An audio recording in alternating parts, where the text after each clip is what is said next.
네, 선택 오늘의 종목 NH투자증권 김성민 PB와 함께합니다. 어서 오세요. 안녕하세요.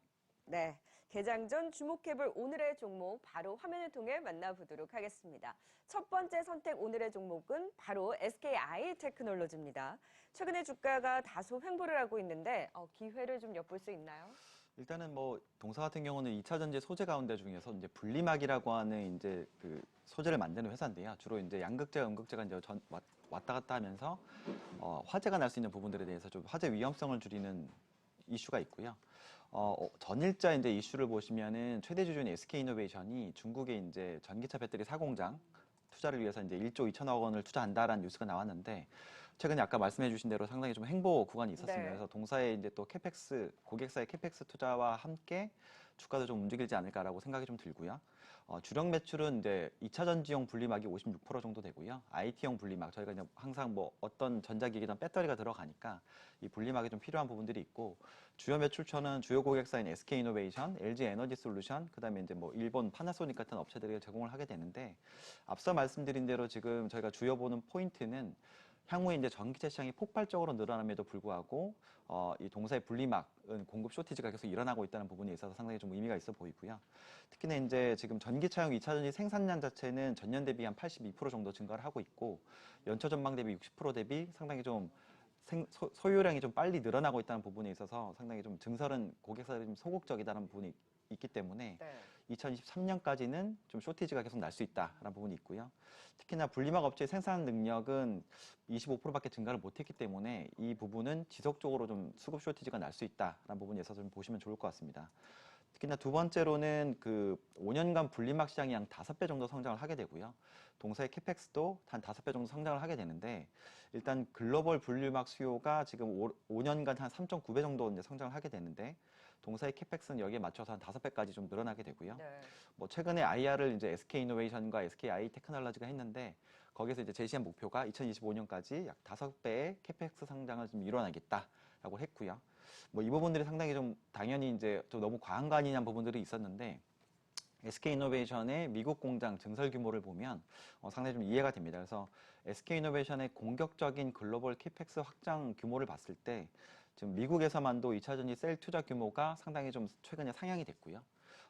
동사 같은 경우는 미국 캐펙스 투자가 지금 올해 같은 경우가 41기가와트인데 2025년 타겟으로 약 220기가와트까지 다 500% 성장을 하기 때문에 SKI 테크놀로지가 생산하고 있는 분리막 자체도 상당히 좀 소유량이 많아질 거다라는 측면에서 최근에 횡보 상장 이후에 사실 뭐 따상 이슈라든가 급등 이슈가 있었는데 네.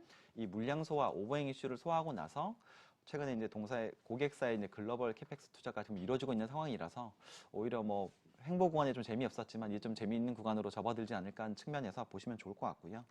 대부분의 이제 양극재나 소재 뭐 이런 업체들이 대부분 실적 타겟을 2023년으로 하고 있는데 동사 같은 경우도 2023년 추정 영업이익 추정치가 한 4,800억 정도를 예상합니다. 그래서 뭐 PER 40배 수준, 특히나 SK이노베이션 고객사가 예상한 2025년 기준으로 봤을 때는 이 밸류에이션 부분은 계속해서 점진적으로 낮아지면서 뭐 고정비 레버리지가 생기면서 이익률은 올라올 거기 때문에 중장기적으로도 좀 투자 포인트가 상당히 좀 좋다라는 측면에서 계속 보시면 좋을 것 같고 뭐 공격적인 증설로 동사의 영업이익률 자체도 연평균 43% 정도 증가하는 모습들을 보이고 네. 있기 때문에 한번 좀 투자자분들은 뭐 시총은 좀 크지만 고객사와 함께 가는 종목 중으로 뭐 한번 관심 있게 보시면 좋을 것 같습니다. 네, 한국투자증권에서도 이 전기차의 폭발적인 그렇죠. 수요로 네, 호실적이 기대된다라면서 목표가 30만 원까지 또 제시를 하면서 전일장 또 긍정적인 흐름이 나타났습니다. LG 에너지 솔루션 쪽에서의 비중이 상당했었네요. 그렇죠. 이 부분들이 상당히 상장 초에는 좀 이슈가 됐었고, 최근에 뭐 LG 에너지 솔루션에 이제 화재 위험성들이 생기면서 뭐 분리막이냐 어떤 이슈가 생기는데 향후에 이 부분들이 조금 더 안전 강화 장치라든가 더 중요한 소유량이 더 네. 늘어날 수 있는 가능성이 있기 때문에 관심 있게 보시면 좋을 것 같습니다. 네, 첫 번째 종목으로 SKI 테크놀로지 살펴봤고요. 두 번째 개장전도 관심 있게 볼 종목 FNF 홀딩스도 살펴보도록 하겠습니다. 지금 테일러메이드 인수전에 그렇죠. 뛰어들면서 관심이 높아지고 있는데 꾸준한 건 FNF인데 갖고 오신 건 FNF 홀딩스를 꼽아주셨네요. 네, 일단 FNF 자체도 상당히 좀 좋게 보고 있습니다. 일단 뭐 최근에 증권사 애널리스트 리포트 보면 거의 탑픽으로 이제 소비재 의류 쪽에서 탑픽으로 보고 있는데 FN홀딩스를 저희가 좀 주목하자는 거는 최근에 이제 인적 분할 그리고 이제 지분 수합이 마무리가 됐고요. 동사 같은 경우는 예전에 이제 FNF였던 것이 지주사 체제로 넘어가면서 인적 분할을 올해 5월에 이제 분할재 상장을 했고요. 주로 라이센스 브랜드인 이제 뭐 디스커버리라든가 MLB를 주로 제품 매출로 이루어가고 있는데 저희가 지금 FNF도 물론 좋습니다. 일단 지금 시가총액이 5조 4천인데 아마 지금 가격을 보시면 웬만한 투자자들이 뭐 쉽게 접근하기는 좀 네. 쉽지는 않을 것 같은데 꾸준히 계속 올랐거든요. 결국에는 그 대주주의 입장에서 보면 내가 지분을 들고 있는 홀딩스, 사업에서도 물론 중요하지만 홀딩스의 가치가 상당히 좀 저평가되어 있는 구간이 있기 때문에 좀 관심 있게 보자라고 말씀드리고 싶고요. 네. 결국에는 FNF를 못 사면 FNF 홀딩스라도 조금 간접적으로 보유해 보자라는 생각이 있습니다. 특히나 동사가 보유하고 있는 이 디스커버리라든가 특히나 MLB 같은 브랜드 같은 경우는 좀 강력한 브랜드 파워를 가지고 있고요. 최근에 저희가 뭐 K 컨텐츠, K 팝도 보시면은 그 아티스트의 브랜드 파워가 글로벌리 다 먹히는 구조가 되고 있는데 이 MLB라는 브랜드도 강력한 브랜드 파워를 통해서 국내라든가 특히나 중국 시장에서 매출이 전년비 뭐 160%씩 이렇게 늘어나고 있는 상황들이 있기 때문에 의미가 있어 보이고 올해 출점 계획, 특히나 내년 내후년의 출점 계획을 보시면 상당히 좀 이익이 빨리 올라올 수 있다는 측면에서 관심 있게 보시면 좋을 것 같고요. 네. 특히나 중국에서의 사업 보조가 좀 이루어지고 있는데 지금 중국 매장 수가 지금 현재 기준으로 240개, 8월 중순에 280개까지 늘고요. 연말까지는 400개까지 좀 오프라인 매장이 늘고 있다라는 측면이 있고 2, 3년을 두고 봤을 때 저희가 이제 좀 비슷하게 볼 수 있는 회사가 휠라홀딩스의 그 흐름들을 보시면 네. 좋을 것 같습니다. 그래서 아큐슈네트를 인수하면서 골프 브랜드까지 이어져가는 모습들을 봤을 때는 상당히 좀 의미 있어 보이고요. 지금 2분기에 중국향 매출만 1,500억 정도를 찍었기 때문에 상당히 향후에 이제 점점 매장 수가 늘면서 이 이익률 자체도 올라올 수 있다라는 측면이 좀 조심스럽게 이제 보시면 좋을 것 같고 특히나 앞서 말씀해주신 대로 테일러 메이드라는 글로벌 3위 골프 업체의 SI로 이제 지분 49%를 투자를 이루었습니다. 그래서 향후에 저희가 앞서 말씀드린 휠라홀딩스의 뭐 흐름대로 이 테일러 메이드에 네. 대한 지분율을 계속 취득하고 이 글로벌 브랜드로 성장을 더 시키면서 동사한테 그 막강한 브랜드 뭐 디스커버리라든가 MLB뿐만 아니라 테일러 메이드라는 글로벌 브랜드를 하나 더 가져가게 되면서 상당히 좀 실적이나 성장성, 안정성을 공고히 할 수 있다는 측면에서 좀 관심 있게 보시면 좋을 것 같고요.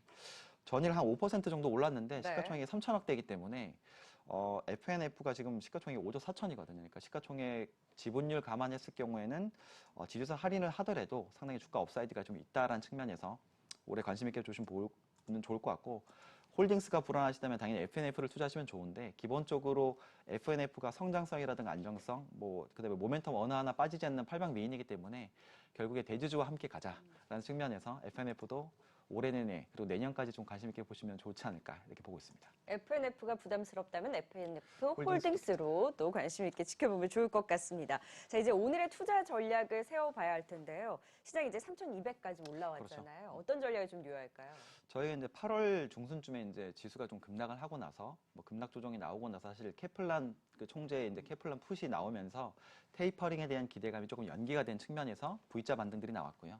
뭐 지금 앞서 말씀드린 대로 지금 단순하게 지금 3,200, 그다음에 코스닥도 1,000포인트대 매물대 이제 지문을 하게 됐습니다. 그래서 지금 어제도 그 민간 고용 지표가 이제 하회가 되면서 시장에서 조금 환호가 있었던 부분들이 있는데 이 지표들이 결국에 중요한 거는 9월 3일 나오는 그 비농업 부분 일자리, 여기에서 나오는 일자리를 가지고 추후에 이제 그 테이퍼링 시점을 좀 가늠해 볼 수 있다는 측면에서 좀 이슈가 있을 것 같고요. 네. 오히려 민간 고용 지표 나온 부분들을 봤을 때는 지금 테이퍼링 시점을 기존의 10월, 11월에서 한 11월, 12월 정도로 조금 적응의 시기를 가질 수 있는 측면이 좀 있다라는 측면에서 좀 시장에서는 좀 안도를 하는 것 같고요. 네. 이 부분들이 오히려 조금 뭐 종목장이 조금 더 연장할 수 있는 좀 측면이 나올 것 같습니다. 다만 이제 국내 시장 같은 경우는 한 2주 있으면 저희가 또 이제 추석 연휴기 때문에 연휴죠. 네. 지금 매물대 구간에 좀 와 있는 상황에서는 조금 종목들 반등 시마다는 좀 현금 비중을 가져가자.